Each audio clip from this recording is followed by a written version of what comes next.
যে মেয়েরা স্বামীর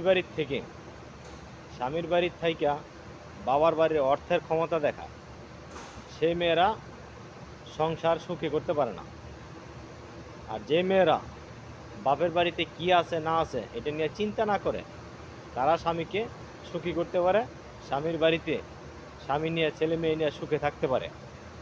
আর যে মেয়েরা বাবা মার অর্থের অহংকার দেখায়, অর্থের তাপ দেখায়, স্বামীর সাথে দুর্ব্যবহার করে, সেই মেয়েরা স্বামীর সংসার করতে পারে না, এবং যদিও সংসার করতে পারে সেই সংসার কখনো সুখী হতে পারে না। কাজেই মেয়ে মানুষ কখনো বাবার বাড়ির অর্থের ক্ষমতা দেখাইতে নাই, বাবার বাড়ির অর্থের অহংকার দেখাইতে নাই, বাবার বাড়িতে ঘন ঘন যাইতে নাই। যে মেয়েরা বাবার বাড়িতে ঘন ঘন যায় সেই সংসারে ভালোবাসা, মায়া, মমতা সব কিছু নষ্ট হয়ে যায়।